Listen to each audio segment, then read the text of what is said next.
Hello everyone, welcome to online engineering.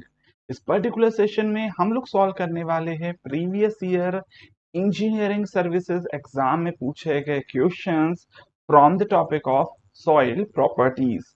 इस chapter के already इसके पहले कुछ सेशंस हुए हैं। मैं आशा करूंगा कि आप कम से कम पहले वो सेशंस जरूर देख ले at least for this particular chapter, because already जो पर्टिकुलर कंसेप्ट पिछले वाले क्वेश्चंस में यूज हुए हैं उनको मैं यहाँ पर बताऊंगा जरूर, लेकिन थोड़ा सा शॉर्ट में बताऊंगा ताकि आप भी बहुत ज्यादा बोर ना हो। चलिए अभी फिलहाल यहाँ पर शुरू करते हैं इस पर्टिकुलर सेशन को और मूव करते हैं towards our first question. Question यहाँ पर आपको स्क्रीन पर दिख रहा है, क्या बोलता है पढ़ते जरा एक बार। What is the dry unit weight of a clay soil when the void ratio of a sample is 0.5। भाई देखो यहाँ पर void ratio की वैल्यू दे दी गई है, वैल्यू कितनी दी गई है void ratio की, that is given as 0.5। फिर आगे बोलता है that the degree of saturation is equals to be 70%। तो चलिए यहाँ पर कैपिटल एस की वैल्यू पता है, फ्रैक्शन में वैल्यू लिख रहा हूं, that is 0.7 है। and the specific gravity is taken as g equals to be कितना दिया है 2.7। गामा डब्ल्यू की वैल्यू भी दे दी गई है as 9.81 kilo newton per metre cube. पूछ क्या रहा था, पूछ रहा था what is the dry unit wait. अब देखो अगर मैं गामा डी कैलकुलेट करना चाहता हूं तो गामा डी का फॉर्मूला क्या है हमारे पास, that is G gamma W upon 1 plus E. सारी वैल्यूज बड़ी आसानी से आप लोग यहाँ पर पुट कर सकते हो। जी की वैल्यू आएगी 2.7, गामा डब्ल्यू की वैल्यू है 9.81 अपॉन 1 प्लस 0.5।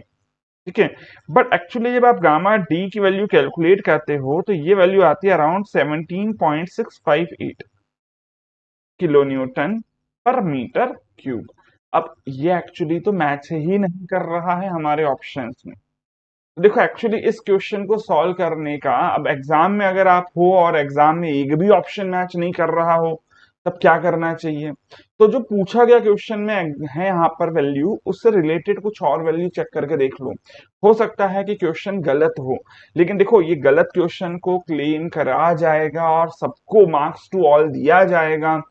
इसके लिए हम लोग बहुत ज्यादा डिपेंडेंट नहीं हो सकते। एग्जाम में आपको टिक करना पड़ेगा और टिक भी आपको थोड़ा सा सोच समझ के करना चाहिए। साफ समझ में तो आ रहा है कि गामा डी की वैल्यू ऑप्शन में नहीं है, बट क्या कहीं ऐसा कुछ और तो नहीं है जो इससे रिलेटेड टर्म है जो कि शायद ऑप्शंस में पुट कर दी हो। ये आपको बिल्कुल चेक करना चाहिए। एग्जाम में एकदम क्वेश्चन को छोड़कर आ जाओ वो भी सही नहीं है, जब आप फुल कॉन्फिडेंट हो अपने उस पर्टिकुलर टॉपिक पे जिससे क्वेश्चंस पूछे गए हैं, तो ये सही नहीं है। इसलिए इससे रिलेटेड और क्या पूछा जा सकता था। तो यहाँ पर ऑब्वियसली बात है, डिग्री ऑफ सेचुरेशन की वैल्यू दी गई है, गामा बल्क कैलकुलेट किया जा सकता था। तो गामा बल्क के लिए सबको फॉर्मूला पता है, that is G plus S E into gamma W upon 1 plus E. Values put करी जाए, दैट इज 2.7 प्लस एस की वैल्यू हमें दी हुई है, दैट इज 0.7। ई की वैल्यू पता है, दैट इज 0.5 है। 1 प्लस 0.5 डिनोमिनेटर बन गया और मल्टीप्लाई कर देंगे इसको बाय 9.81। इसको कैलकुलेट करते हो तो ये वैल्यू आ जाती है इक्वल्स टू बी 19.947 947। अब देखो एग्जैक्टली ये मैच कर रहा है हमारे ऑप्शन नंबर बी पर। ठीक है, तो गड़बड़ हो सकती है, बिल्कुल कोई भी एग्जाम हो, चाहे इंजीनियरिंग सर्विसेज की एग्जाम हो, चाहे आप कोई स्टेट का एग्जाम दे रहे हो सकता है कुछ ऐसे क्वेश्चंस हो जिनके ऑप्शंस मैच ही ना करें। बट कोई भी ऑप्शन टिक करके आ जाओ, उससे अच्छा है कि थोड़ी बहुत वहां पर आप स्मार्टनेस दिखाएं और उससे रिलेटेड अगर कोई टर्म का आंसर दिख रहा है तो आप उस पर टिक करें। क्योंकि देखिए कोई भी कमीशन है तो वो कमीशन सच में आपके उस क्वेश्चन को कैंसिल करके मार्क्स टू ऑल देगा कि नहीं देगा, है ना, या फिर क्वेश्चन को ही कैंसिल कर देगा, इसके चांसेस तो एग्जाम देने के बाद बनते हैं। एग्जाम टाइम पर आपको क्या करना है ये भी आपको सीखना है। चलिए अभी आगे बढ़ता हूं अगले क्वेश्चन की तरफ। जो नेक्स्ट क्वेश्चन है बोलता है that a fill having a volume of 1,50,000 meter cube is to be constructed at a void ratio of 0.8। क्या बोल रहा है कि जो वॉल्यूम ऑफ फिल है इसकी वैल्यू दे दी गई है 1,50,000 मीटर क्यूब और इसके करस्पॉन्डिंग जो इसका वॉइड रेशियो है वो दिया हुआ है एज 0.8। फिर आगे बोलता है that the borrow pit solid has a void ratio of 1.4। मतलब ये देखिए, ये तो है फिल का वॉइड रेशियो, लेकिन अगर मैं बोरोपिट का वॉइड रेशियो देखता हूं तो वो कितना दिया गया है, 1.4। पूछता है that the volume of soil to be excavated, ठीक है, to be excavated from the borrow pit will be, कितनी मुझे यहाँ पर सॉइल एक्सकेवेट करनी पड़ेगी। तो देखो एक बात आप लोगों को सबको पता है that volume of solids will remain constant, will remain same in both pit and in both pit and fill.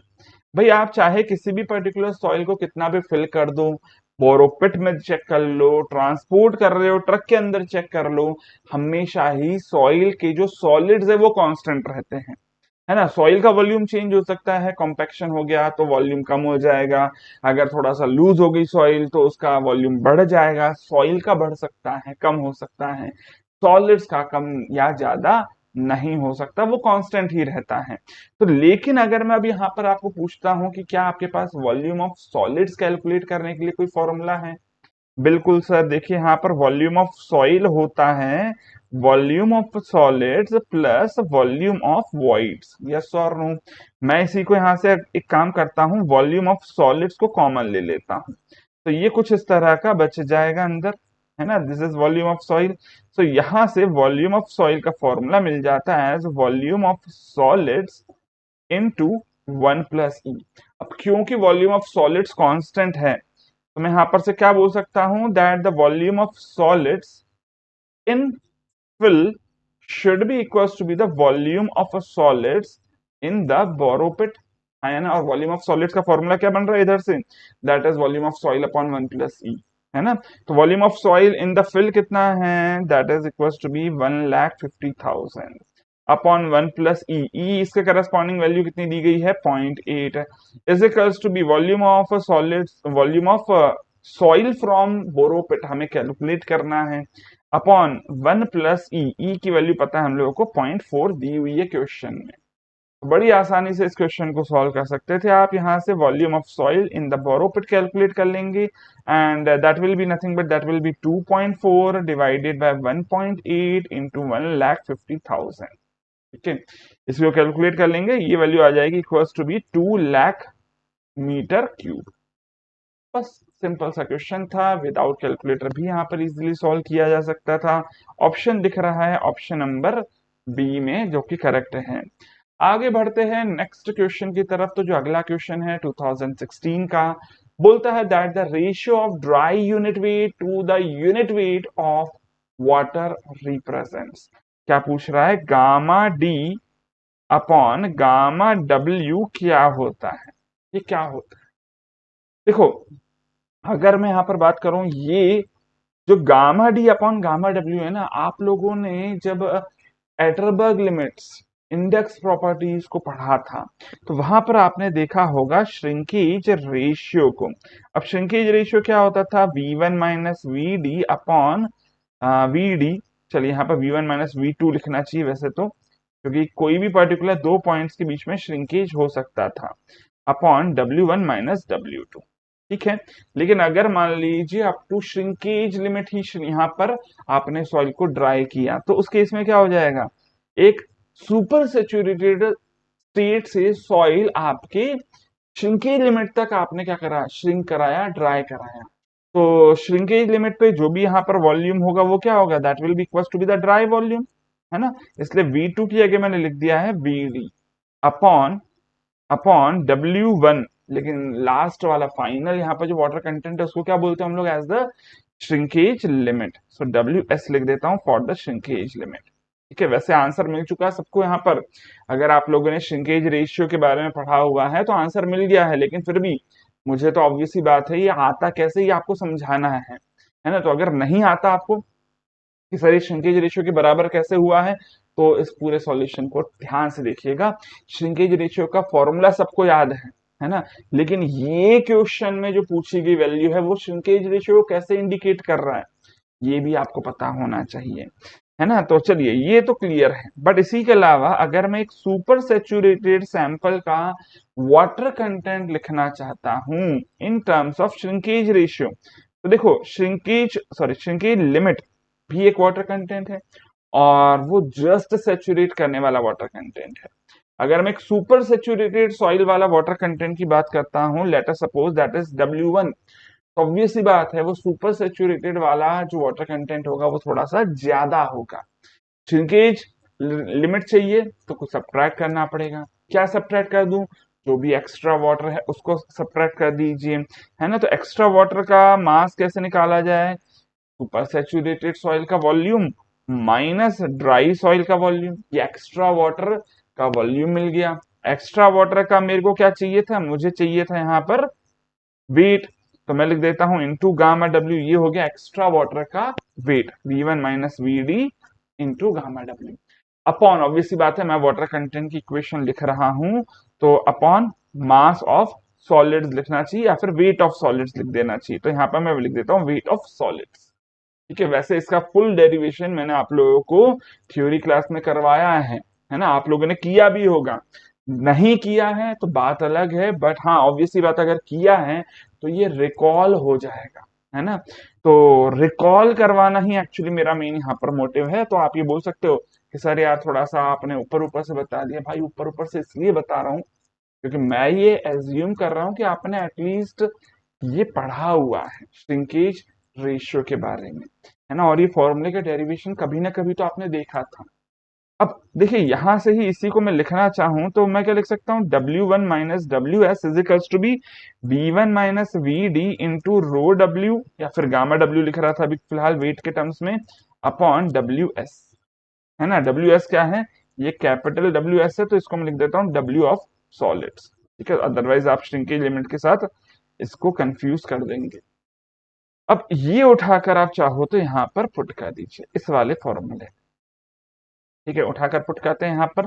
तो यहां से मैं क्या लिख सकता हूं? That your shrinkage ratio will be equals to be V1 minus V D upon V D divided by V1 minus V D into gamma W upon weight of solids. ठीक है, इसी को सॉल्व कर ले। देखिए V1 minus V D, V1 minus V D तो cancel out हो जाएगा, क्या ये और ये कैंसल आउट हो गया। बचा क्या यहाँ से? देखो जरा बचा क्या यहाँ पर से, तो बच गया यहाँ पर wait of solids upon volume of dry soil and साथ ही साथ गामा डब्ल्यू भी बच गया। अब देखो wait of solids upon dry volume of soil, ये कुछ और नहीं बल्कि ड्राई यूनिट वेट होता है ना। तो इस पर्टिकुलर रेशियो को मैंने क्या लिख दिया? As gamma D. तो ये क्या बन गया? Gamma D upon gamma W.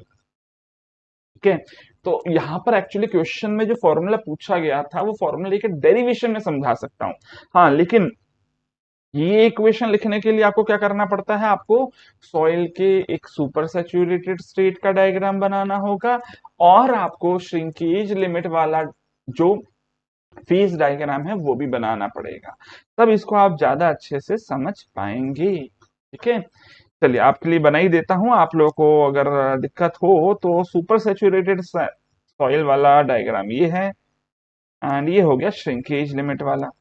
ठीक है, तो श्रिंकेज लिमिट पे वॉल्यूम कितना होगा? VD के बराबर होगा, है ना। और सुपर सैचुरेटेड स्टेट में जो वॉल्यूम होगा सॉइल का वो थोड़ा सा ज्यादा होगा। एक्स्ट्रा जो बढ़ गया है वो किसके कारण है? वो इस वाले वाटर के कारण है। तो दिस इज एक्स्ट्रा वाटर, है ना। और एक्स्ट्रा वाटर का वॉल्यूम कितना हो जाएगा? V1 minus V D. वही लिखा है मैंने यहाँ पर, देखिए V1 minus V D is the volume of extra water. तो weight of water upon weight of solids होता है वाटर कंटेंट। तो पूरी इक्वेशन हमने यहाँ पर क्या करी थी? वाटर कंटेंट के टर्म्स में लिखी थी।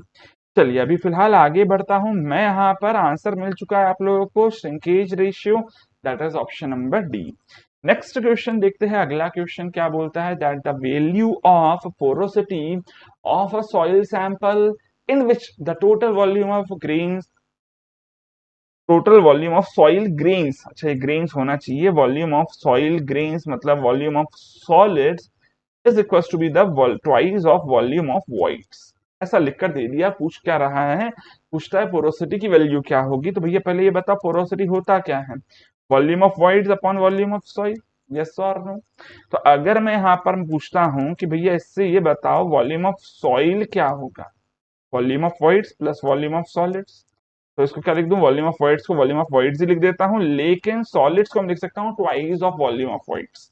तो this will be equals to be thrice of volume of voids, है ना। इधर पुट कर देते हैं, तो ये बन जाएगा बीवी अपॉन 3 टाइम्स ऑफ बीवी। तो इसका मतलब ईटा की वैल्यू क्या आ गई, 1/3। वैल्यू अगर परसेंटेज में पूछी गई हो तो वैल्यू क्या आ जाएगी, 33.33%, है ना। क्लोजेस्ट ऑप्शन कौन सा दिख रहा है, that is nothing but that is option number A. ठीक है, तो ये क्वेश्चन वैसे भी अगेन मैं ये बोलूं तो यहाँ पर आप ओरली ही सॉल्व कर सकते थे। हाँ, लिखना जरूर पड़ेगा, लेकिन कैलकुलेटर की आवश्यकता यहाँ पर नहीं थी।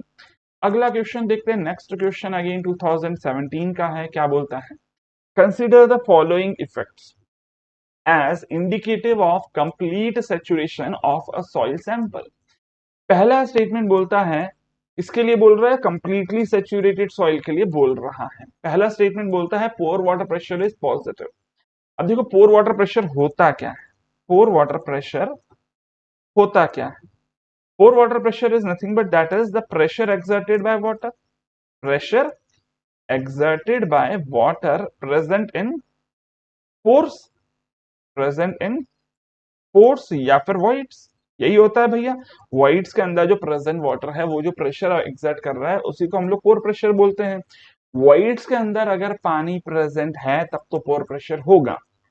ड्राई सॉइल में जिसमें पानी है ही नहीं उसके अंदर पोर प्रेशर क्या होगा, 0 होगा, है ना। तो मैं यहाँ पर क्या लिख सकता हूं, that in dry soil pore pressure की वैल्यू क्या होनी चाहिए, 0 होनी चाहिए।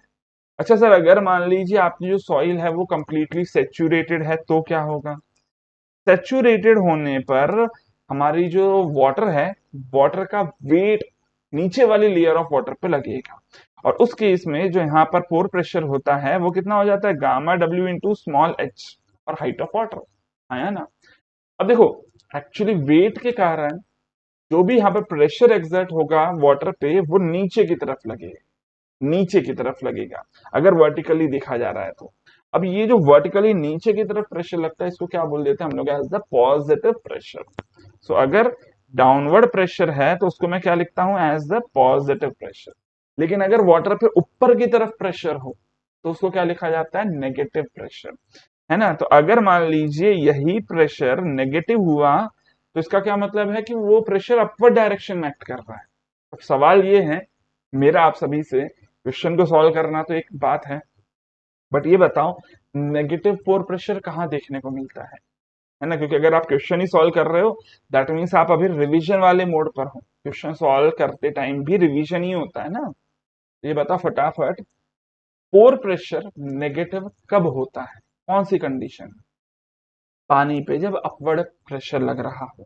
पानी पे अपवर्ड प्रेशर कौन से वाले केस में लगता है, इन द कैपिलरिटी सेचुरेशन में। ठीक है, तो कहां होता है, कैपिलरी सेचुरेटेड सॉइल में। ठीक है, तो कैपिलरी सेचुरेटेड अगर सॉइल है तो उसमें पोर प्रेशर की वैल्यू क्या होती है, नेगेटिव होती है कैपिलरिटी जोन में। ठीक है, तो चलिए ये बात समझ में आती है। सर पॉजिटिव भी हो सकता है पोर प्रेशर, नेगेटिव भी हो सकता है, लेकिन अगर मेरे को ये पूछा जा रहा है नॉर्मली सेचुरेटेड है, नॉर्मली सेचुरेशन में ये वैल्यू क्या रहेगी, पॉजिटिव रहेगी, जो कि एकदम सही लिखा है। ठीक है, अच्छा सेकंड यहाँ पर जरा स्टेटमेंट पढ़ते क्या बोलता है, that the volume of water is equal to be the volume of voids, है ना, या फिर volume of water to the volume of voids is equal to be 1। ये बोल क्या रहा है second statement, that volume of water to the volume of voids is equal to be 1। इसका मतलब क्या है, वाटर और वॉइड्स का वॉल्यूम बराबर बराबर है। इसका क्या मतलब लिख सकता हूं, that all voids are filled with water, all voids are filled with water. और एग्जैक्टली सच्चाई ये है कि सारे के सारे वॉइड्स में पानी भरा हो तभी सॉइल को सेचुरेटेड बुलाया जाता है ना। तो एक्चुअली यहाँ पर हमें जो लिखा हुआ है ये कंप्लीट सेचुरेशन की डेफिनेशन ही है, तो ये तो एकदम सही हो गया हमारा सेकंड स्टेटमेंट भी, है ना। थर्ड स्टेटमेंट क्या बोलता है, relative density is equal to be 1। देखो एक्चुअली रिलेटिव डेंसिटी होती क्या है, ID E max minus E upon E max minus E minimum, ये होता है रिलेटिव डेंसिटी। बट अगर मैं आपको पूछता हूं कि भैया एक बात बताओ मेरे को, वाटर प्रेजेंट है या नहीं, इससे वॉइड रेशियो को क्या मतलब, है ना। पानी एक्चुअली क्या कर सकता है, वेट को बढ़ाया घटा सकता है। पानी क्या कर सकता है, वॉल्यूम ऑफ वाटर को या फिर डिग्री ऑफ सेचुरेशन को चेंज कर सकता है, वाइड रेशियो को चेंज नहीं करेगा। दैट मीन्स मैं ये बोल सकता हूँ कि कंप्लीट सेचुरेशन का रिलेटिव डेंसिटी से कोई लेना देना नहीं है ना, तो ये एकदम गलत है। कौन कौन से स्टेटमेंट सही है यही पूछा था, विच ऑफ द फॉलोइंग और above statement are correct, 1 and 2 are correct, ये आप बोल सकते हो सिंपली। 1 and 2 कौन से ऑप्शन में दिख रहा है, that is given in your option number A. ठीक है, तो बड़ी आसानी से इस क्वेश्चन को सॉल्व कर लिया है आपने। आगे बढ़ते हैं, अगला क्वेश्चन जो यहाँ पर 2018 का है, बोलता है that a sand sample has a porosity of 30%। Porosity की वैल्यू क्या दे दी गई है, 30%, and specific gravity of the solids is 2.6। Degree of saturation पूछ रहा है अगर वाटर कंटेंट की वैल्यू 4.94% है तो अगेन बहुत ही सिंपल सा फॉर्मूला यहाँ पर आपको अप्लाई करना है। फॉर्मूला सभी को याद होना चाहिए। ठीक है, क्वेश्चंस करने आए हो दैट मीन्स फॉर्मूला अभी तक आपको याद हो गया होगा। वैसे इस पे बेस्ड क्वेश्चंस के पहले वाले सेशंस में भी आए हैं। S E is equals to be W G. अब देखो एस की वैल्यू कैलकुलेट करनी है लेकिन ई की वैल्यू नहीं पता, तो ई की वैल्यू निकाल ली जाए, that is eta upon 1 minus eta, that is equals to be 0.3 divided by 1 minus 0.3, that is 3/7, जिसकी वैल्यू आ जाएगी 0.428। ठीक है सर, समझ में आ रही बात। ई की वैल्यू यहाँ पर पुट करनी थी, तो 0.428 into S is equals to be W into G. W की वैल्यू क्या है मेरे पास, 0.0494, फ्रैक्शन में लिख देना भैया। जी की वैल्यू क्या है, दैट इज 2.6, तो यहाँ से कैपिटल एस की वैल्यू निकाल लेंगे एंड ये वैल्यू आएगी अराउंड 0.3 के आसपास। ठीक है, तो आंसर यहाँ पर निकाल सकते हो। अच्छा कैसे निकाल सकते हो वो भी बता देता हूँ। ये 0.424 है, ये 0.0494 है, मतलब थोड़ा सा यहाँ पर वैल्यू जो आएगी वो 0.1 से ज्यादा आएगी। अब 2.6 को अगर मैं 0.1 से मल्टीप्लाई करता तो आ जाता 0.26, 0.1 से ज्यादा है तो 0.3 के आसपास वैल्यू आनी चाहिए, है ना, जो कि एक ही ऑप्शन में दिख रहा है। ठीक है, तो 0.26 से तो ज्यादा ही आता आंसर, ये पक्की बात है, तो ये तो गलत हो गया पक्की बात। बहुत ज्यादा भी नहीं आना है ना, क्योंकि 0.26 से आपको 2 मल्टीप्लाई नहीं कर रहे हैं, 1 से थोड़ी सी वैल्यू ज्यादा है जिसको मल्टीप्लाई करना है।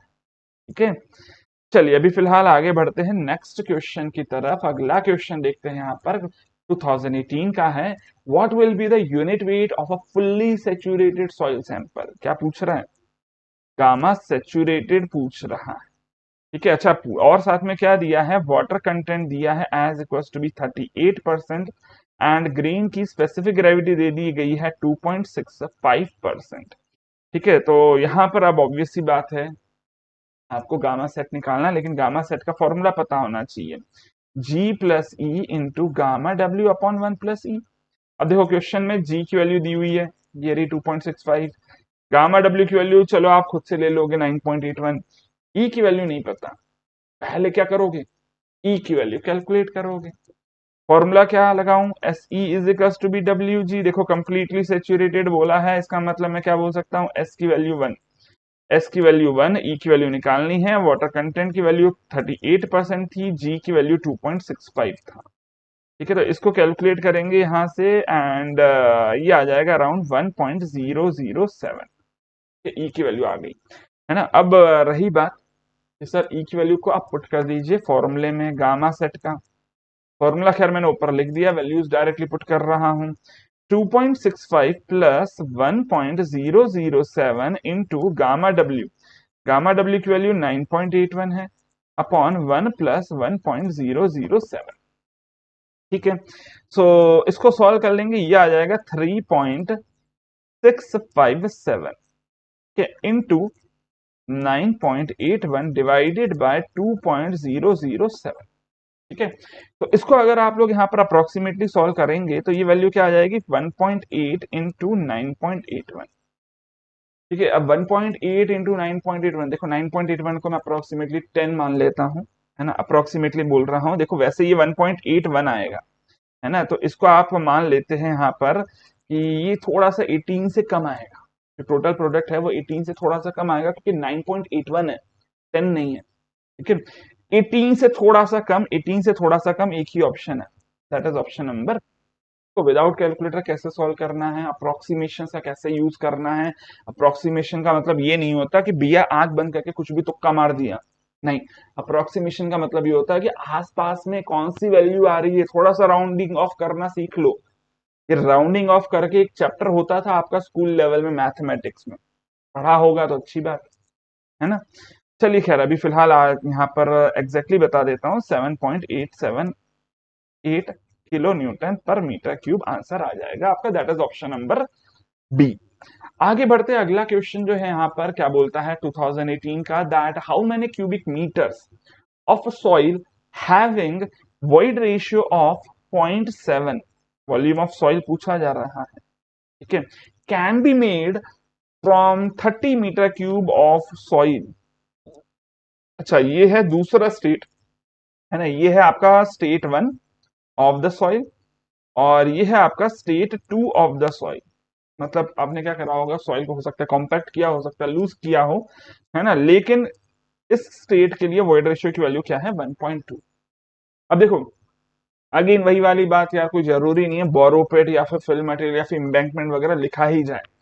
कोई भी एक ही सॉइल के दो अलग अलग स्टेट को कंपेयर करना हो, वॉल्यूम ऑफ सॉलिड्स को आप इक्वेट कर दो, है ना। तो volume of solids in the first state should be equals to be the volume of solids in the second state, yes or no, लिख सकते हैं ऐसा। अच्छा, वॉल्यूम ऑफ सॉलिड्स के लिए फॉर्मूला क्या था, volume of soil upon 1 plus E1,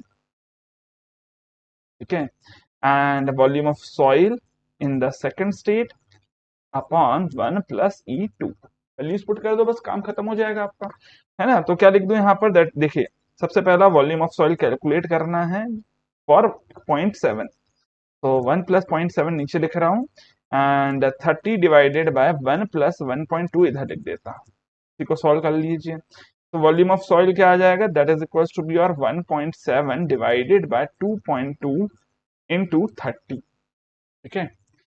तो 17 डिवाइडेड बाय 22 आपको करना है यहाँ पर, वैल्यू आएगी इसके अराउंड कुछ 7 से 0.7 से तो थोड़ी सी ज्यादा ही आएगी, है ना, 0.8 से कम आएगी। अब ये 22 का टेबल आपको याद होना चाहिए उसके लिए, है ना, 22 का टेबल याद रख लीजिए। तो यहाँ पर आप इसको लिख सकते हैं एज इक्वल्स टू बी और 7 से थोड़ा सा ज्यादा, 8 से कम आएगा, 0.7 0.8 के बीच में, है ना। और 0.7 अगर मल्टीप्लाई करोगे 30 में तो वैल्यू आएगी 21, और 0.8 मल्टीप्लाई करोगे तो वैल्यू आएगी आपकी 24।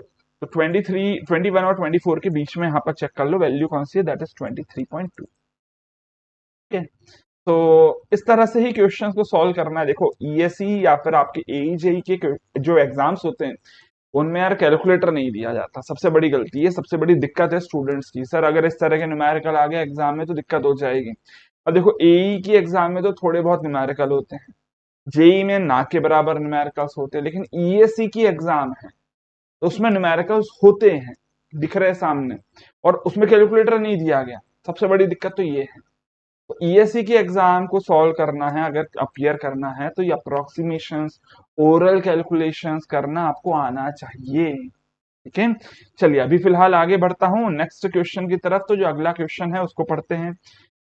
बड़ा लंबा सा स्टेटमेंट लिखा हुआ भैया, 5 लाइन है, देखकर ही अधिकतर स्टूडेंट्स डर जाते, डरे है कि नहीं डरे, चलो अगर नहीं डरे हो तो अच्छी बात है ना, वीडियो को पॉज करो, क्वेश्चन को पढ़ो, कोशिश करो खुद से सॉल्व कर पाओ, है ना।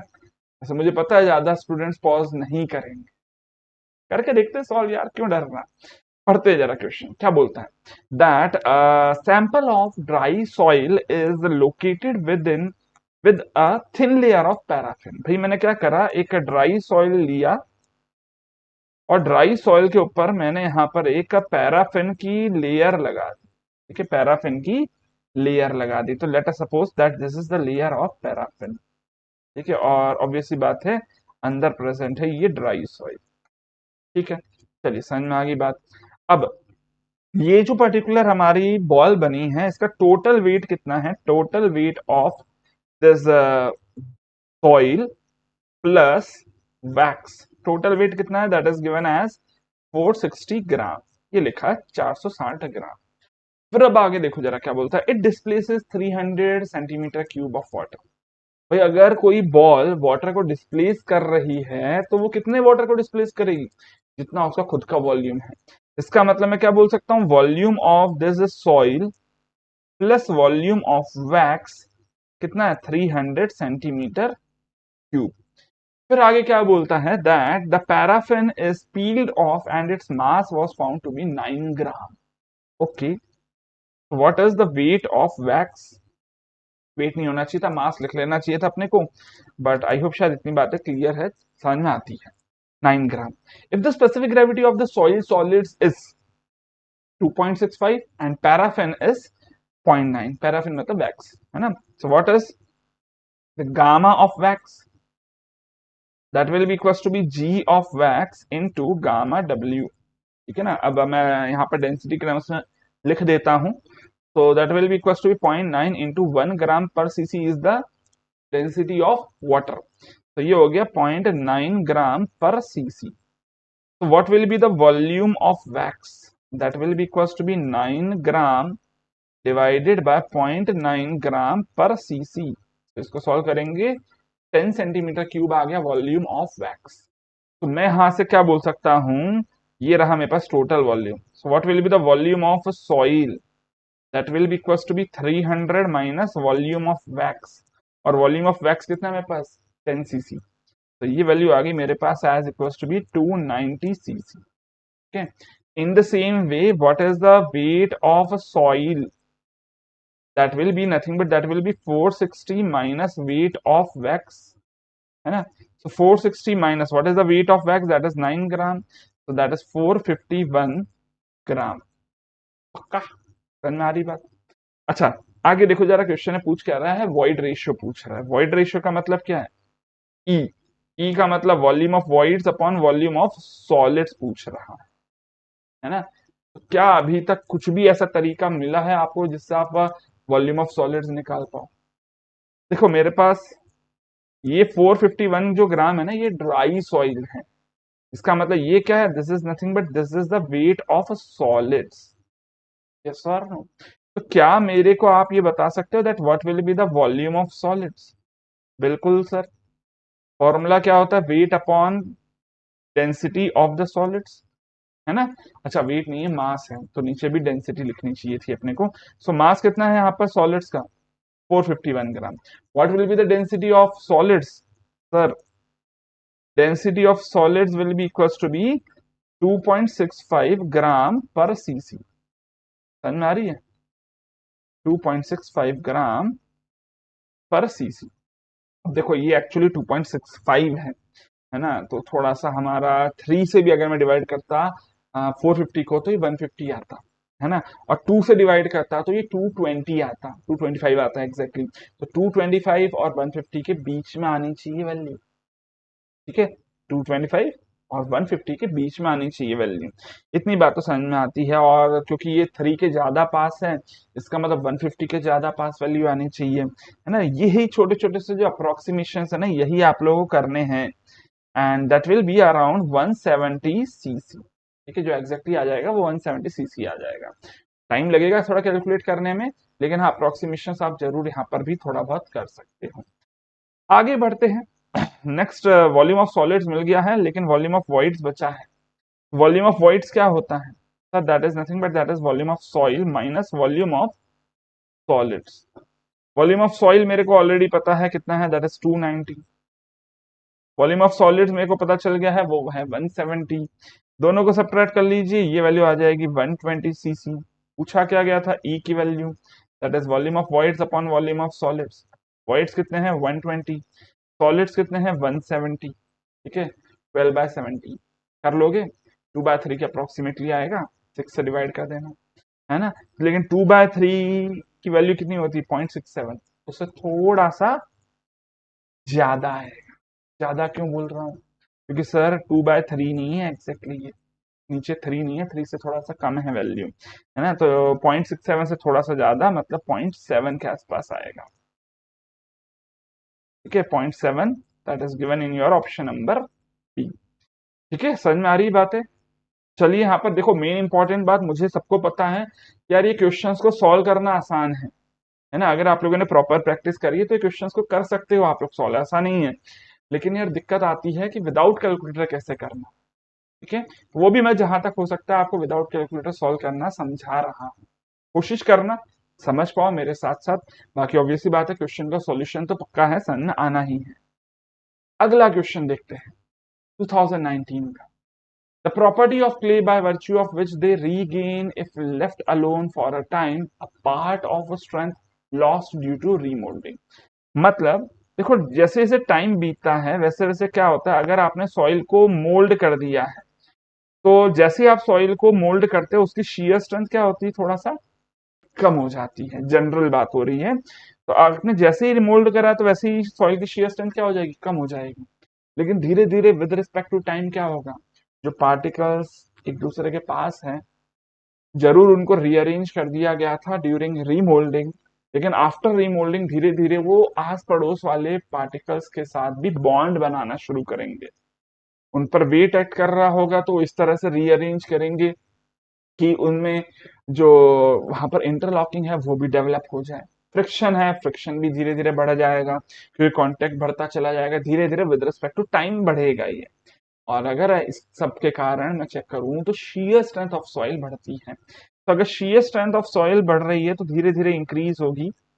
और इस तरह का जो इंक्रीज हो रहा है धीरे धीरे सॉइल के शीयर स्ट्रेंथ में, इस प्रॉपर्टी को ही बोला जाता है एज द थिक्सोट्रॉफी। क्या बोला जाता है इसको, एज थिक्सोट्रॉफी। थिक्सोट्रॉफी की डेफिनेशन ही आप लोगों ने अगर पढ़ी होगी तो उसके साथ में ये वाला ग्राफ सभी ने बनाया होगा। ठीक है, वापस से रीमोल्डिंग करी और फिर वापस से देखा तो धीरे धीरे धीरे धीरे यहाँ पर स्ट्रेंथ बढ़ती है। तो ये ग्राफ सभी ने देखा है, ग्राफ इसलिए बता दिया ताकि आपको बातें याद आ जाए, है ना। रही बात सेंसिटिविटी क्या होती है, तो सेंसिटिविटी बताती है आपको Q of your undisturbed soil upon Q of remoulded soil, जो कि एक्चुअली बताती है कि रीमोल्ड करने पे सॉइल की स्ट्रेंथ कितनी कम हो गई। पढ़ने की बातें नहीं करता। अच्छा, एक्टिविटी क्या होता है, एक्टिविटी ऑफ क्ले होता है दैट इज आईपी अपॉन सी। कितनी प्लास्टिसिटी देती है अपनी क्ले, है ना। कंसिस्टेंसी, एक्चुअली कंसिस्टेंसी लिमिट है, उसका फॉर्मूला आगे चलकर इस सेशन में आप देखोगे, है ना। बट ये कंसिस्टेंसी बताती कितनी है, क्या है कि कितना सॉइल स्टिफ है या फिर सॉफ्ट है। फॉर्मूला एग्जैक्टली छोड़ो, मतलब क्या होता है इसका ये बता दिया है ना। तो कोई भी सॉइल कितनी ज्यादा स्टिफ है या सॉफ्ट है, हार्ड है, ये बताने के लिए आप कंसिस्टेंसी डिफाइन करते हो। चलिए आगे बढ़ते हैं। अगला क्वेश्चन है 2019 का। बोलता है the plastic limit and liquid limit are 30 and 42। Plastic limit की वैल्यू क्या दे दी गई है, 30। लिक्विड लिमिट की वैल्यू क्या दे दी गई है, 42। इसका मतलब आईपी की वैल्यू क्या आ जाएगी, liquid limit minus plastic limit, that is 42 minus 30, that is equal to be 12। ठीक है, आगे पढ़ते जरा क्वेश्चन को।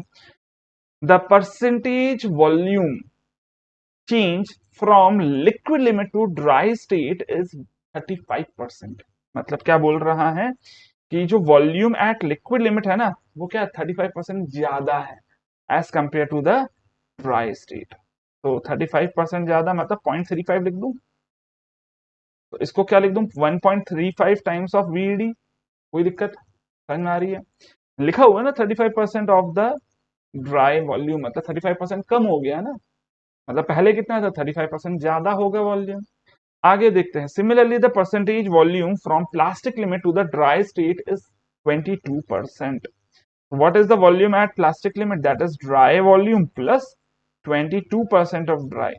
So that is 1.22 times of VD. कोई दिक्कत नहीं, ठीक है। अब पूछा क्या था, shrinkage ratio that is capital R, और होता क्या है that is V1 minus V2 divided by VD upon W1 minus W2। अब अगर मैं यहां पर मान लेता हूं कि आपने लिक्विड लिमिट से प्लास्टिक लिमिट को ड्राई किया, है ना, तो V1 क्या हो जाएगा, that is volume at liquid limit. V2 क्या हो जाएगा, volume at plastic limit upon VD। W1 क्या हो जाएगा, that is water content eight liquid limit, that is liquid limit only, है ना, माइनस WP। समझ में आ रही बात।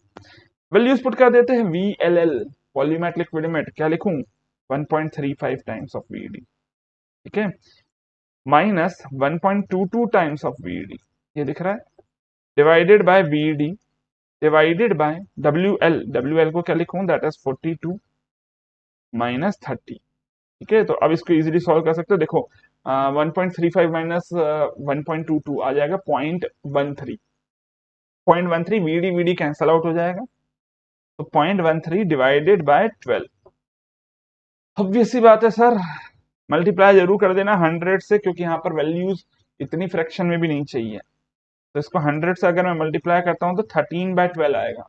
अब 13/12 तो आप इजीली ओरली कैलकुलेट कर सकते हो ना, क्या आ जाएगा 1.0। अब देखो 100 और ये आ जाएगा 1.083। ठीक है, समझ में आ रही बात? हो गया काम। हमें क्या पूछा है, आंसर जरा ऑप्शन चेक करो, 1.11। ऑप्शन नंबर डी मैच कर रहा है। आगे बढ़ते हैं अगले क्वेश्चन की तरफ। 2019 का क्वेश्चन है, क्या बोलता है, that the ratio of a given volume change in a soil expressed as the percentage of dry volume to the corresponding change in water content is called. भैया क्या बोल रहा है, change in volume with respect to the dry volume corresponding to the change in water content. Change in water content मतलब W1 minus W2, change in water content. इसको क्या बुलाते हो भैया, इसको कुछ और नहीं बल्कि R, that is shrinkage ratio बुलाया जाता है। क्या बुलाया जाता है इसको, एज श्रिंकेज रेशियो, है ना।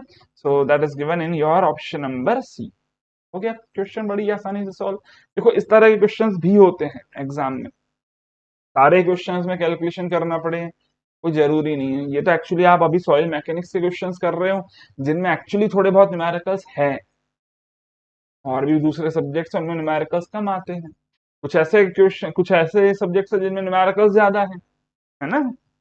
तो वो एक्चुअली मिक्सचर होता है ईएससी में। आप ये मत सोचिएगा कि सर लगातार लाइन से न्यूमेरिकल्स ही है। सॉइल मैकेनिक्स के इस चैप्टर में ज्यादा न्यूमेरिकल्स, बाकी और भी दूसरे सब्जेक्ट्स जिनमें न्यूमेरिकल्स हो सकता है थोड़े कम हो। इसके लिए पूरा आपको एनालिसिस करना पड़ेगा। आप सिर्फ एक चैप्टर के एक वीडियो को देखकर आप ये एनालाइज नहीं कर सकते कि सच में नंबर ऑफ न्यूमेरिकल्स या फिर फ्रैक्शन ऑफ न्यूमेरिकल्स कितने होते हैं आपके एग्जाम में। आप सारे सब्जेक्ट्स के सारे क्वेश्चंस करें, तब आप ये अंदाजा लगा सकते हो कि कौन से सब्जेक्ट के कौन से टॉपिक से न्यूमेरिकल्स ज्यादा है, न्यूमेरिकल्स भी कौन से लेवल के हैं, ये आपको पता होना चाहिए। क्योंकि अगर आप फाइट करने जा रहे हो एक एग्जाम को, तो देखो यहाँ पर फाइट करने जा रहे हो मैं इसलिए बोल रहा हूँ क्योंकि अगर आप किसी भी दुश्मन से भी लड़ने जाते हो ना, तो आप ये पता करते हो कि उसकी स्ट्रेंथ क्या है, उसकी वीकनेस क्या है ना। तो अगर आप ईएससी को फाइट करने जा रहे हो तो आपको ये भी तो पता होना चाहिए कि यार उसका पैटर्न क्या है, उसमें जो क्वेश्चंस का लेवल है, न्यूमेरिकल ज्यादा आते हैं कि थ्योरेटिकल क्वेश्चंस ज्यादा आते हैं। अगर न्यूमेरिकल्स आते हैं तो उनका लेवल क्या होता है, कम होता है, ज्यादा होता है। थ्योरेटिकल अगर आ रहा है तो किस तरह से वो आपको फंसा सकता है।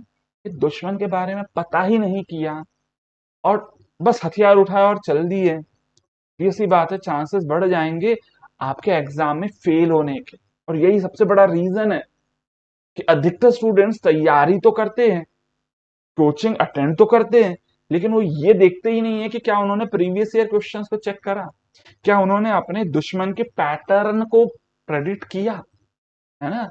तो एक जंगल में जानवर भी जब शिकार करता है ना, तो बैठ के वेट करता है, ऑब्जर्व करता है ना। सारे जानवर नहीं, लेकिन अगर मैं राजा की बात करता हूं, शेर, तो शेर हमेशा अपने शिकार को ऑब्जर्व करता है, ऐसा नहीं कि डायरेक्टली कूद गया। समझ में आ रही है बात? तो आपको शेर बनना है ना, शिकार करना है तो करना ही है। अगर शिकार तो शेर की तरह करें, तब यहां पर शिकार कर पाओगे आप एग्जाम का।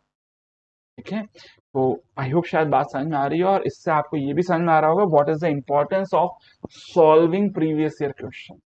चलिए अभी फिलहाल अगला क्वेश्चन वेट कर रहा है हमारे लिए। 2020 का क्वेश्चन है, अ soil sample has a porosity of 40%। भाई पोरोसिटी की वैल्यू दे दी गई है, 40% है।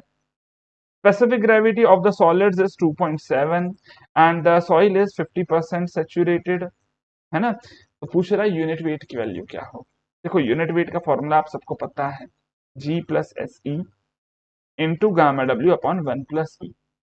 ठीक है, अब देखो ऑप्शंस दूर दूर है तो मैं गामा डब्ल्यू को 10 ले लूंगा, जरूरी नहीं एग्जैक्टली निकाला जाए, क्यों अपने आप को जबरदस्ती तकलीफ दी जाए जब दिख रहे ऑप्शन दूर दूर है। तो जी की वैल्यू तो है, ई की वैल्यू नहीं है सर।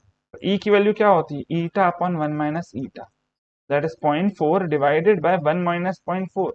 वैल्यू क्या आ जाएगी 2/3, है ना। तो इधर पुट करता हूँ g की वैल्यू 2.7 प्लस s की वैल्यू 0.5 इंटू 2/3। एक काम करता हूँ 0.5 को भी मैं लिख देता हूँ 1/2, है ना, थोड़ा आसान हो जाएगा सॉल्व करना। 1 प्लस 2/3 इंटू 10 लिख देता हूँ। अब देखो इसको सॉल्व कैसे करना है। देखो 2.7 प्लस 1/3 इंटू 10, ठीक है, और ये क्या बच गया, ये हो जाएगा सर 5/3, 5 इंटू 3। क्लियर। तो अब इसको अगेन सॉल्व कर लीजिए। देखिए 1/3 इज 0.33, तो ये हो जाएगा 3.03, ठीक है, इंटू 30 डिवाइडेड बाय 5। अगेन इसको सॉल्व करो, 3.03 इंटू 6, क्या आ रहा है ये सर, 18 से थोड़ा सा ज्यादा आ रहा है, ठीक है ना, 18 से थोड़ा सा ज्यादा आएगा। पर ध्यान दीजिएगा यहाँ पर मैंने गामा डब्ल्यू की वैल्यू 10 ले ली थी, ठीक है। 9.81 ले लोगे तो 18 से थोड़ा सा कम आएगा, बट हाँ 18 के आसपास आएगा। और एक्चुअली आपको क्वेश्चन एग्जाम में इसी तरह से सॉल्व करना है, ठीक है। तो एग्जाम में किस तरह से क्वेश्चन सॉल्व करना है ये भी तो समझो, सिर्फ क्वेश्चन का सॉल्यूशन नहीं समझना है आपको। देखते हैं क्वेश्चन का आंसर आगे है ऑप्शन नंबर सी। अगला क्वेश्चन देखते हैं 2020 का ही है। Oven dry mass of a pat of clay is 10.58 gram. Oven dried मतलब what is the mass of dry soil, कितना है, दैट इज 10.8 ग्राम। फिर आगे बोल रहा है mass of mercury displaced on immersion is 18.2 ग्राम। भैया कितना मर्क्यूरी डिस्प्लेस होगा, जितना आपके सॉइल का टोटल वॉल्यूम होगा, है ना। तो मैं यहां पर क्या बोल सकता हूँ, volume of soil is equals to be the volume of mercury displaced. Yes और नो। तो अब ये बताओ क्या आप यहाँ पर मर्क्यूरी डिस्प्लेस्ड का वॉल्यूम बता सकते हो। भाई मास तो दिया गया है, बट हाँ डेंसिटी ऑफ मर्क्यूरी भी है, so that is nothing but that is mass of mercury upon density of mercury. Yes or no? So what will be the volume of soil, that is equals to be your 84.2 gram divided by 13.6 gram per CC, ठीक है। अब again देखो जरा, 13 into 6 होता है हमारा 78, 14 into 6 होता है 84, ठीक है सर। ये 84 डिवाइडेड बाय 13.6 मतलब 6 से थोड़ा सा ज्यादा आएगा, समझ में आ रही बात। तो 6 से थोड़ा सा ज्यादा आएगा, इसको मैं लिख देता हूँ 6.2 सीसी, ठीक है, समझ में आ रही बात। अच्छा फिर आगे क्या बोल रहा है, दैट श्रिंकेज लिमिट की वैल्यू बता दो, WS। अब देखो यहाँ पर सारे वॉल्यूम पता है मेरे को, वॉल्यूम और वेट पता है, तो क्या मेरे को ये पता है श्रिंकेज लिमिट होता क्या है, that is nothing but that is wait of water upon weight of solids होता है ना। और वेट ऑफ वाटर भी कितना, जिसमें सारे वॉइड्स भर जाए, है ना। तो सारे वॉइड्स का वॉल्यूम निकाल लिया जाए, सारे वॉइड्स का वॉल्यूम निकाल लिया जाए ताकि आपको वॉल्यूम ऑफ वाटर मिल जाएगा एट द श्रिंकेज लिमिट। तो देखो यहाँ पर वॉल्यूम ऑफ सॉइल मिल गया है आप लोगों को, वॉल्यूम ऑफ सॉइल इज 6.22। इसके अलावा आपके पास मास ऑफ ड्राई सॉइल मतलब मास ऑफ सॉलिड्स है आपके पास, तो क्या आप वॉल्यूम ऑफ सॉलिड्स लिख सकते हो। हाँ sir, mass of solids upon density of solids हो जाएगा। What is the mass of solids is 10.8 gram. What is the volume of solids, sorry density of solid 2.72 दिया, इसका मतलब 2.72 ग्राम पर सीसी हो जाएगा। यस और नो। तो यहां से क्या मिल जाएगा, वॉल्यूम ऑफ सॉलिड्स मिल जाएगा। तो वॉल्यूम ऑफ सॉलिड्स, अब वॉल्यूम ऑफ सॉलिड्स कैसे निकाल ले भैया, ठीक है, इसको कैलकुलेट कर लेंगे हम लोग यहाँ से, है ना। वॉल्यूम ऑफ सॉलिड्स मिल गया। अब हमें यहाँ पर एक्चुअली ध्यान दीजिएगा कि यहाँ हमें सिर्फ वॉल्यूम ऑफ सॉलिड्स नहीं चाहिए, वॉल्यूम ऑफ सॉइल नहीं चाहिए, हमें चाहिए वॉल्यूम ऑफ वॉइड्स। हमें क्या चाहिए था, वॉल्यूम ऑफ वॉइड्स चाहिए था, ठीक है। वॉल्यूम ऑफ वॉइड्स कैसे निकालूं, अब वॉल्यूम ऑफ वॉइड्स कैसे निकाला जाए,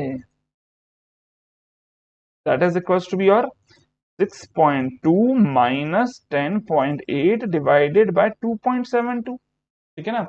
अब देखो 10.8 को मैं लिख देता हूं यहाँ पर 12/3 मतलब 4 के आसपास आएगी ये वैल्यू, ठीक है, थोड़ा सा मैंने न्यूमरेटर को भी बढ़ा दिया, थोड़ा सा मैंने डिनोमिनेटर को भी बढ़ा दिया, 12/3 लिख दिया, 4 के आसपास वैल्यू आएगी।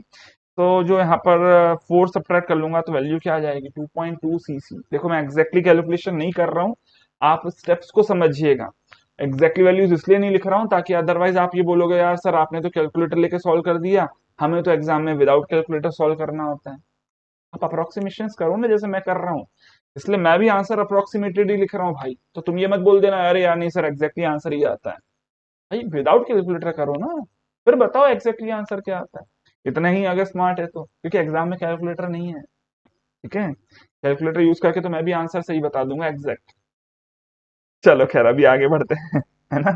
तो वॉल्यूम ऑफ वॉइड्स मिल गया, वॉल्यूम ऑफ वॉइड्स मिल गया, इतने ही वॉल्यूम का पानी प्रेजेंट होगा तो श्रिंकेज लिमिट पे हम प्रेजेंट होंगे। तो श्रिंकेज लिमिट क्या होता है, weight of water upon weight of solids, है ना। मास ऑफ वाटर लिख देता हूँ 2.2 CC into what is the density of water, that is 1 gram per CC. ये हो गया mass of water at the shrinkage limit upon mass of solids. Mass of solids कितना है, दैट इज 10.8 ग्राम।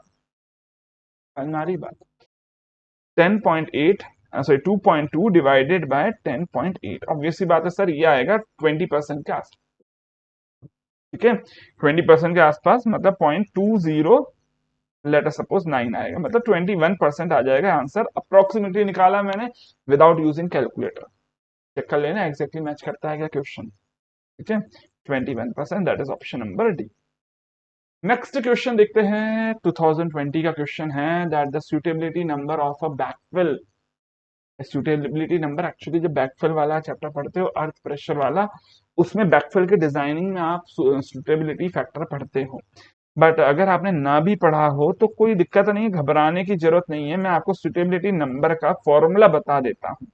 वैसे ये एक ऐसा सवाल है जिसको अगर आप स्किप भी कर दोगे तो भी चलेगा, अधिकतर स्टूडेंट नहीं कर पाएंगे, तो आपसे भी नहीं बना तो कोई बहुत बड़ा लॉस नहीं है ना। लेकिन ऐसा क्वेश्चन जो सबसे बन रहा हो वो भी आपसे ना बन पाए, भाई बिल्कुल लॉस है। और ये आपको बताऊं कि टॉपर भी 70% 80% क्वेश्चन ही कर पाता है। अभी फिलहाल मैं तो आपको 100% क्वेश्चन करवा रहा हूँ, है ना।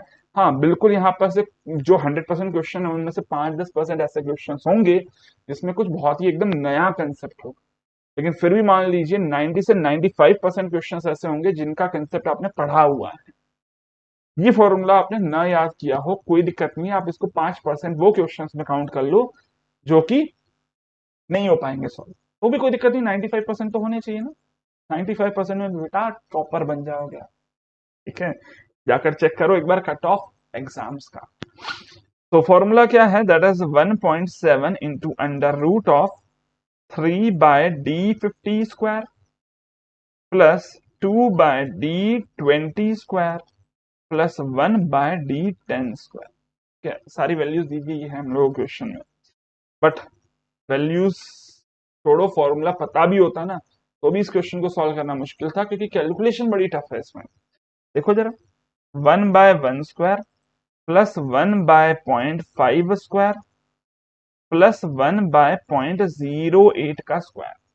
ठीक है, करो विदाउट कैलकुलेटर, टाइम लग जाएगा बहुत ज्यादा, इतना टाइम नहीं देना है, चाहे फॉर्मूला याद भी क्यों ना रख लिया होता आपने तो भी। ठीक है, तो ये एक्चुअली वो 5% क्वेश्चन में होता है जो कि टॉपर भी सॉल्व नहीं कर पाएंगे, और एक्चुअली आपको फंसाने के लिए दिया गया है। बात को समझो, ये आपको फंसाने के लिए दिया जाता है ऐसा क्वेश्चन, कि भी आप कंफ्यूज हो जा रहे यार ये तो मैंने पढ़ा ही नहीं है यार, ऐसा कैसे हो सकता है। फिर दिमाग में आएगा वो क्लासरूम, दिमाग में आएगा वो टीचर जिससे आपने पढ़ा था, अरे यार उसने पढ़ाया नहीं। दिमाग में आएंगे वो नोट्स जिससे आपने पढ़ा था, अरे यार मैंने नोट्स में कहीं ऐसा तो नहीं कि मैंने मिस कर दिया था ये वाला पार्ट। आपको क्या करता है, ये फंसाता है, आपका टाइम वेस्ट करवा देता है एग्जाम टाइम पर। तो ऐसे क्वेश्चन जानबूझकर डाले जाते हैं ताकि आप इनमें फंस जाओ, अपना टाइम लगा दो थोड़ा सा और आगे वाले क्वेश्चंस को अपना पढ़ पाओ। इनसे बच के रहिएगा। आंसर जो आ जाएगा अप्रोक्सीमेटली वो मैं बता देता हूँ, 21.72 आता है, that is option number D आ जाता है। ठीक है, अगला क्वेश्चन देखते हैं। पोरोसिटी का फॉर्मूला पूछा गया है, eta is equals to be क्या होता है, volume of voids upon volume of soil. इसी को आप क्या लिख सकते हो, as equals to be E upon 1 + E. Derivation इसका बहुत सिंपल सा है, मुझे आशा है सबने ये डेरिवेशन किया होगा, ना किया हो तो चलो वो भी बता देता हूँ। Volume of voids upon volume of soil को मैं लिख सकता हूँ volume of voids plus volume of solids. थोड़ा सा फास्ट मोड में कर रहा हूँ, दोनों न्यूमरेटर डिनोमिनेटर को मैं डिवाइड कर देता हूं by the volume of solids, तो ये हो गया वॉल्यूम ऑफ सॉलिड से divide. V upon V S को मैं लिख सकता हूँ as E, V upon V S को लिख सकता हूँ ई, और V S upon V S को लिख देता हूँ 1। फॉर्मूला बन गया आपका सिंपल डेरिवेशन, है ना। तो कौन सा ऑप्शन दिख रहा है, दैट इज ऑप्शन नंबर ई। अगला क्वेश्चन देखते हैं, next question. A soil has a bulk unit weight of 20.1 kilonewton per meter cube। भाई bulk unit weight कितना दिया है, 20.1, ठीक है, at a water content of 15%, at a water content of 15%, है ना। फिर आगे क्या बोल रहा है, that if the water content is reduced, है ना। और फाइनली यहाँ पर क्या बोल रहा है कि what is the water content if the soil partially dries to a density of 19.4। Okay, तो इनिशियली जो बल्क डेंसिटी थी वो थी 20.1, फाइनली जो आ रही है वो 19.4 आ रही है। तो इसके करस्पॉन्डिंग आपको वाटर कंटेंट पूछा जा रहा है। तो एक बात बताओ, कोई ऐसा फॉर्मूला जिसमें आपने बल्क डेंसिटी और वाटर कंटेंट को रिलेट किया? मैं याद दिलाता हूं आपको, bulk density is equal to be dry density into 1+W, है ना। अब स्टेट कितना भी चेंज हो जाए लेकिन ड्राई डेंसिटी तो सेम रहेगी अगर वॉइड रेशियो चेंज नहीं हुआ तो मैं यहां पर से क्या लिख सकता हूँ, gamma 1 upon gamma 2, gamma D तो कैंसल आउट हो जाएगा, 1+W1 divided by 1+W2। Solve करते हैं, गामा 1 की वैल्यू 20.1 है, गामा 2 की वैल्यू 19.4 है, 1+W1 की वैल्यू है 0.15, 1+W2 की वैल्यू निकालनी है, ठीक है। तो थोड़ा सा बिल्कुल इस क्वेश्चन में कैलकुलेशन करने में टाइम ज्यादा लगेगा, ठीक है। इस क्वेश्चन में टाइम जरूर लगेगा आपको, है ना। चाहो तो आप इसको एकदम लास्ट स्टेज के लिए छोड़ दीजिए अपने एग्जाम में, है ना। अभी तो छोड़ेंगे नहीं क्योंकि ऑब्वियस सी बात है यार, ले ही लिया क्वेश्चन तो पूरा सॉल्व करके आंसर बता ही देता हूँ। यहाँ से W2 की वैल्यू जो आ जाएगी आपके पास, ये बता देता हूँ, that will come up to be around 0.1099, ठीक है। मतलब क्या है, अराउंड 11% आएगी वैल्यू, ठीक है। लेकिन एग्जैक्टली कोई ऑप्शन मैच नहीं कर रहा है, तो जो सबसे क्लोजेस्ट ऑप्शन है दैट इज 10.76, आप उस पर टिक कर दीजिएगा, ठीक है। आगे बढ़ते हैं, अगला क्वेश्चन जो है यहाँ पर, क्वेश्चन क्या बोलता है, that a fine grain soil is found to have a liquid limit of 90%। भाई लिक्विड लिमिट दे दी गई है 90, प्लास्टिसिटी इंडेक्स आईपी की वैल्यू दे दी गई है 50, एंड नेचुरल वाटर कंटेंट की वैल्यू दे दी गई है 28। पूछता है लिक्विडिटी इंडेक्स, इसके नाम में लिक्विड है, उसके न्यूमरेटर में लिक्विड नहीं होगा, डिनोमिनेटर हर बार liquid limit minus plastic limit ही लिखा जाता है, मतलब आईपी लिखा जाता है ना। लेकिन न्यूमरेटर में जो आपका लिक्विड लिमिट है उसकी जगह लिख दोगे नेचुरल वाटर कंटेंट, और प्लास्टिक लिमिट को प्लास्टिक लिमिट ही लिख दो, ठीक है। तो नेचुरल वाटर कंटेंट कितना है, 28। प्लास्टिक लिमिट की वैल्यू क्या होगी ये बताओ, plastic limit is equal to be और liquid limit minus IP, that is 90 minus 50, 40, ठीक है। तो ये आ गया 40 divided by L L minus P L is your IP, IP की वैल्यू 50 दे दी गई थी, तो ये आ गया -12 डिवाइडेड बाय 50, ठीक है। नेगेटिव वैल्यू आ रही है ना। तो नेगेटिव वैल्यू कितनी आ रही है, that is equal to be -0.24, ठीक है। तो माइनस नेगेटिव वैल्यू बिल्कुल हो सकती है ना। और एग्जैक्टली ऑप्शन भी मैच कर रहा है, that is option number C. बिल्कुल घबराने की जरूरत नहीं है, नेगेटिव हो सकती है वैल्यू अपने आईसी की भी और आईएल की भी, ठीक है। एक और बोनस पॉइंट यहाँ पर लिखकर दे देता हूँ, आईसी और आईएल दोनों का समीशन क्या होता है, 1 होता है। तो एक तरह का सवाल ये भी हो सकता है कि आपको आईसी की वैल्यू दे दे और आईएल की वैल्यू पूछ ले, ठीक है। चलिए अभी आगे बढ़ते हैं, अगला क्वेश्चन क्या है यहाँ पर, नेक्स्ट क्वेश्चन 2021 का है, that sample of silty clay has a volume of 14.8। भैया ये सॉइल का वॉल्यूम है 14.88 centimeter cube, and the total mass of, what is the mass of soil, is 28.81 gram, and mass of solids इसमें से कितने, मतलब ड्राई सॉइल का मास कितना है, दैट इज 24.83।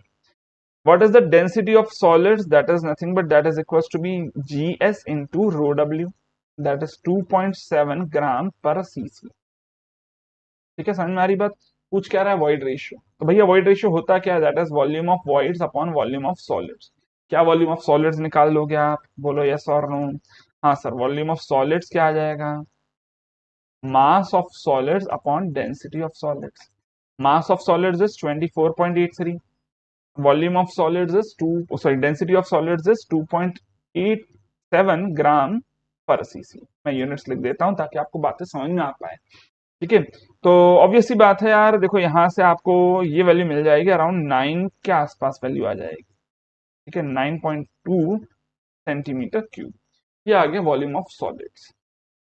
हमें क्या चाहिए, वॉल्यूम ऑफ वॉइड्स भी चाहिए। तो भैया वॉल्यूम ऑफ वॉइड्स कैसे निकालूं, volume of soil minus volume of solids. Soil कितना है 14.88, सॉलिड्स कितने हैं 9.2, सबट्रैक्ट कर लो तो ये वैल्यू आ जाएगी 5.68 सेंटीमीटर क्यूब। पूछा क्या गया था, वॉइड रेशियो, तो दैट इज 5.68 डिवाइडेड बाय 9.2। ठीक है, तो आप सब दिख रहा है यार, थोड़ा सा बढ़ा देते हैं, 5.6 को 6 लिख देता हूँ, 9.2 को मैं 10 लिख लेता हूँ, तो वैल्यू जो आएगी वो अप्रोक्सीमेटली 0.6 के आसपास आ जाएगी। 0.6 एग्जैक्टली नहीं होगी, है ना, एग्जैक्टली वैल्यू आ जाएगी 0.618, which is your option number C. ठीक है, समझ में आ रही बात है, अप्रोक्सीमेट करके कैसे आपको आंसर टिक करना है। क्योंकि अगर एमसीक्यू है तो एमसीक्यू में अगर कैलकुलेटर नहीं दिया जा रहा तो आपको खुद को थोड़ा सा स्मार्ट बनना पड़ेगा और उसकी प्रैक्टिस करनी पड़ेगी स्मार्ट बने रहने की। ठीक है, चलिए आगे बढ़ते हैं। नेक्स्ट क्वेश्चन 2021 का क्वेश्चन है that the void ratio of a clay sample is 0.5। Void ratio दे दिया गया है, ओके। डिग्री ऑफ सेचुरेशन दे दिया गया है 0.7। बल्क यूनिट वेट पूछा जा रहा है, अगर जीएस की वैल्यू 2.7 दी गई है तो। ये बल्क यूनिट वेट का फॉर्मूला क्या है हमारे पास, G plus S E into gamma W upon 1 plus E. Values बहुत दूर दूर है, ठीक है, तो मैं गामा डब्ल्यू को 10 ले लूंगा यहाँ पर। जीएस की वैल्यू 2.7, एस की वैल्यू 0.7, ई की value 0.5 into 10 divided by 1 plus 0.5। ठीक है, तो इसको सॉल्व करते हैं, 2.7 प्लस ये हो जाएगा 0.35 इंटू 10 और ये हो जाएगा 1.5 मतलब 3/2, तो 3/2। ठीक है, इसको अगेन सॉल्व करते हैं, ये आ जाएगा 3.05 इंटू 10 इंटू 2 डिवाइडेड बाय 3। ठीक है, तो वैल्यू आप ऑब्वियस सी बात है, साफ साफ दिख रहा है, अराउंड 20 आंसर आ जाएगा। क्योंकि देखो ये और ये 3 तो कैंसिल आउट हो जाएगा, 2 इंटू 10 क्या बचता है 20। 20 के करस्पॉन्डिंग ऑप्शन कौन सा दिख रहा है, that is option number D. ठीक है, तो मैंने आपको ओरली सॉल्व कैसे करना है ये समझा दिया है, बाकी अदरवाइज आप सिर्फ जो बुक में लिखा रहता है उसी को पढ़ लोगे तो आप ये चीजें नहीं सीख पाओगे कि यार क्वेश्चन को आपको कैसे सॉल्व करना। बुक में तो लिखा रहता है ये सॉल्यूशन है, ये फाइनल आंसर है, लेकिन भैया सच में करना कैसे एग्जाम टाइम पे जब कैलकुलेटर नहीं दिया गया। ये सबसे बड़ी प्रॉब्लम है जिसको अधिकतर स्टूडेंट्स चेक ही नहीं करते। एक्चुअली यहां तक तो पहुंचते ही नहीं स्टूडेंट, अधिकतर स्टूडेंट्स तो पीवाईक्यूज भी कंप्लीटली सॉल्व नहीं करते। ठीक है, चलिए अभी आगे बढ़ते हैं, और यही एक्चुअली मेन डिफरेंस है वीडियो फॉर्मेट में जब आपको सॉल्यूशन मिलता है और बुक फॉर्मेट में जब सॉल्यूशन मिलता है। खैर चलिए अभी आगे बढ़ते हैं, अगला क्वेश्चन देखते हैं, 2022 का क्वेश्चन है। Consistency is a term used to indicate. देखिए कंसिस्टेंसी जस्ट मैंने इसके पहले मैंने आपको समझाया था कंसिस्टेंसी का फॉर्मूला। कंसिस्टेंसी लिमिट की बात कर लेता हूं, तो कंसिस्टेंसी लिमिट का फॉर्मूला होता है WL minus WN upon WL minus WP। ठीक है, अब देखो ये IC की वैल्यू अगर ग्रेटर देन 1 है, इसका मतलब जो हमारी सॉइल है वो सॉलिड या फिर सेमी सॉलिड स्टेट में होगी। ठीक है, अगर ये IC की वैल्यू एग्जैक्टली 0 है, इसका मतलब सॉइल आपके लिक्विड स्टेट में होगी।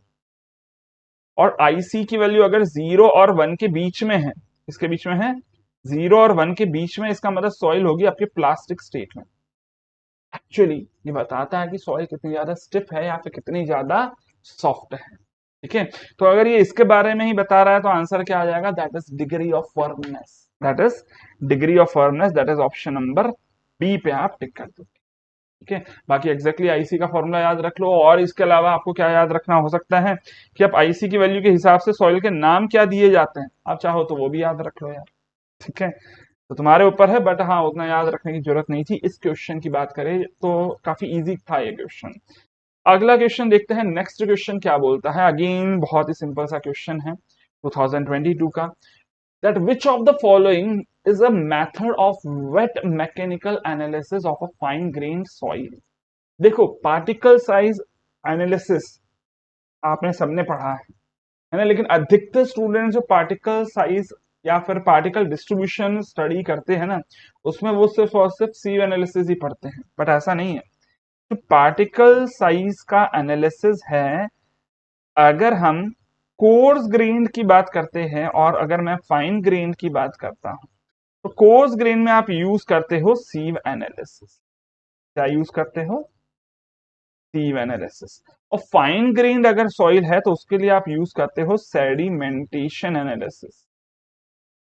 सेडिमेंटेशन एनालिसिस में क्या करते हो आप? सॉइल को मिक्स कर देते हो, सॉइल को क्या करते हो? मिक्स कर देते हो पानी के अंदर, जो कि प्रेजेंट होता है एक टब में, ठीक है, और फिर उस पर्टिकुलर पार्टिकल को धीरे धीरे सेटल करने के लिए अलाउ कर देते हैं, ठीक है। और जो धीरे धीरे सेटल कर रहा है पार्टिकल, आप उसको ऑब्जर्व करते हो बाय कलेक्टिंग द सैंपल और by observing the specific gravity of any layer of the mixture, ठीक है। पार्शियली धीरे धीरे धीरे अभी वो सेटल हो रहा था, तब आप ऑब्जर्व करोगे, ठीक है।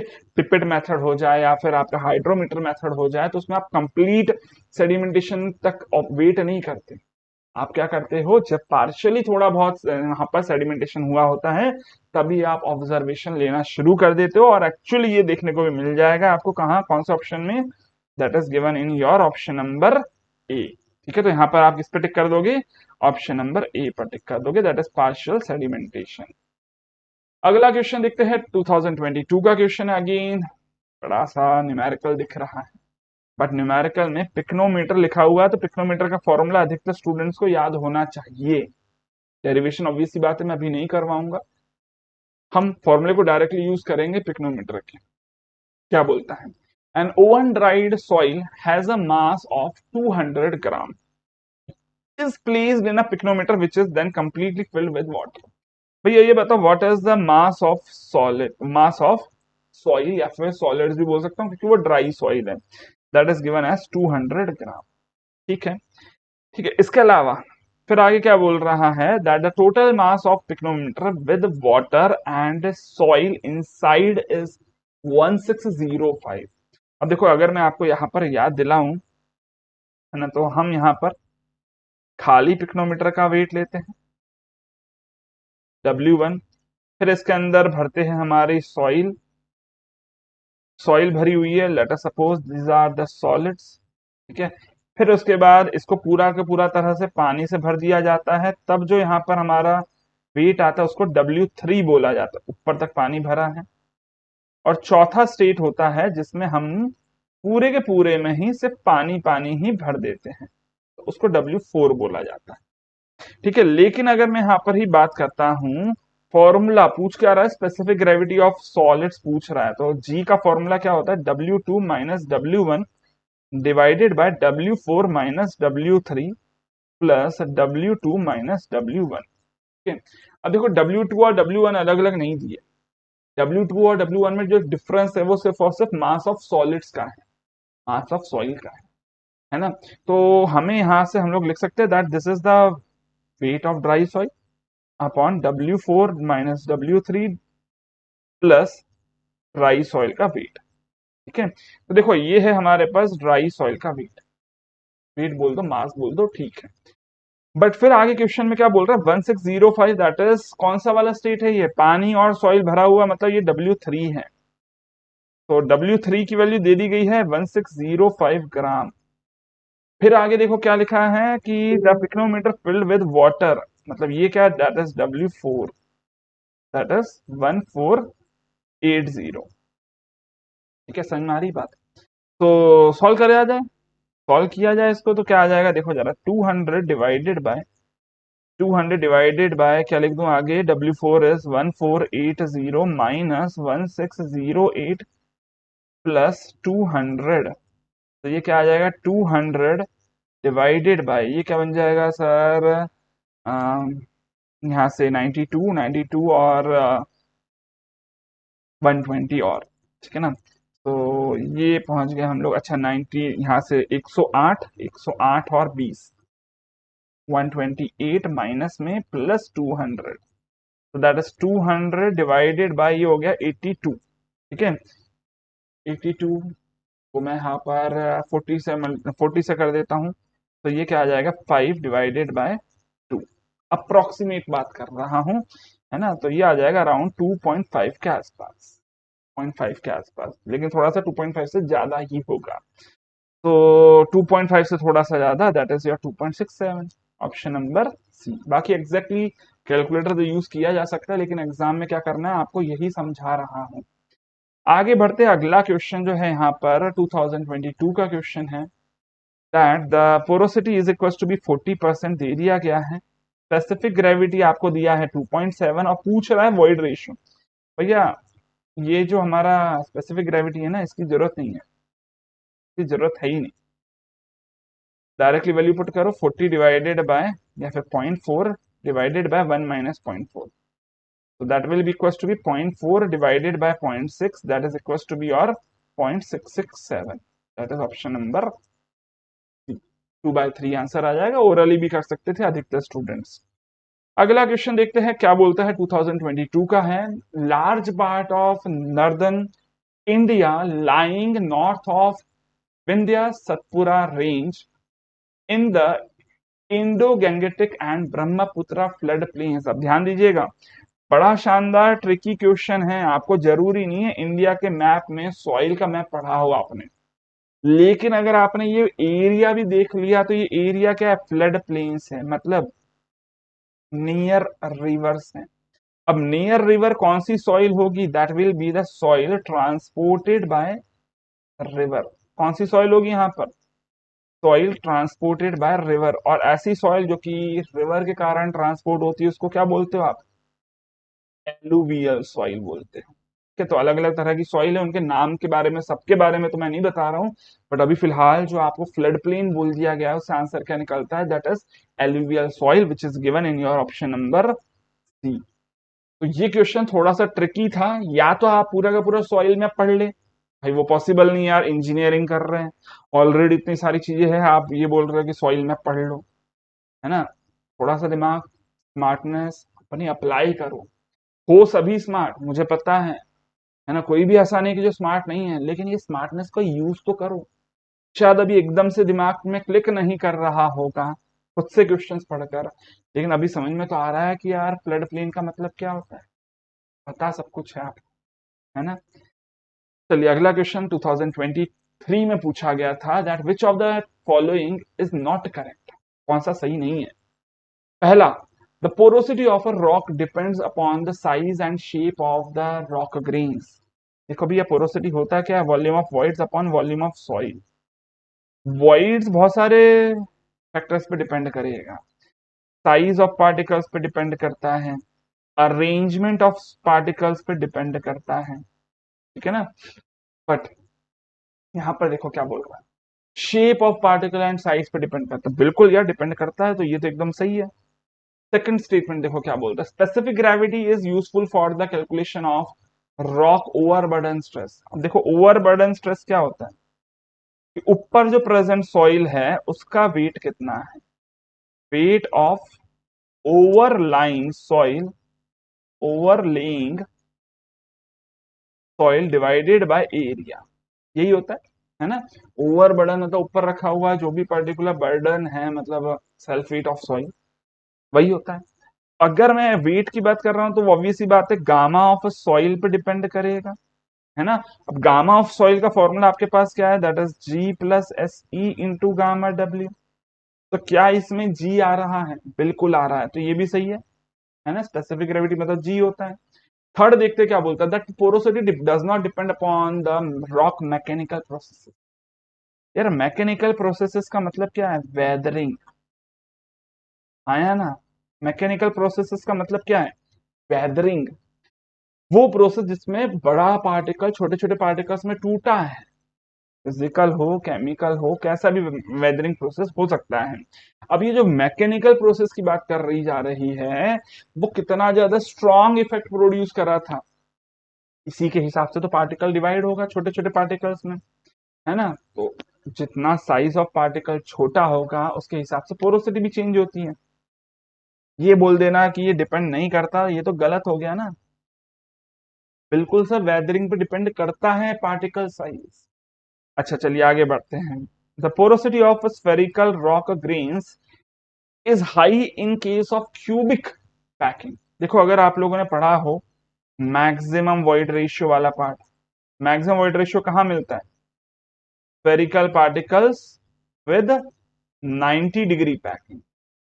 ठीक है, ये 90 डिग्री पैकिंग को क्या बोलते हो आप? क्यूबिकल पैकिंग, है ना। लेकिन अगर मैं मिनिमम वॉइड रेशियो की बात करता हूं तो कहां देखने को मिलता है सर? जब इस तरह का 60 डिग्री की पैकिंग हो। ठीक है, तो ऑब्वियस सी बात है, अरेंजमेंट ऑफ पार्टिकल्स पे डिपेंड करता है वॉइड रेशियो या फिर पोरोसिटी। लेकिन मैक्सिमम कब होता है? जब 90 डिग्री पैकिंग हो। और ये जो 90 डिग्री की पैकिंग है ना, इसी को क्या बोलते हो आप? Cubical packing. ठीक है, तो ये एकदम सही है स्टेटमेंट। कौन सा गलत है ये पूछा गया था, तो आप टिक क्या कर दोगे? ऑप्शन नंबर सी पर टिक कर दोगे। तो आंसर क्या हो गया? ऑप्शन नंबर सी हो गया। ठीक है, तो ये थे क्वेश्चंस जो कि एक्चुअली हमारे सॉइल मैकेनिक्स के पहले चैप्टर पे पूछे गए थे, सॉइल प्रॉपर्टीज।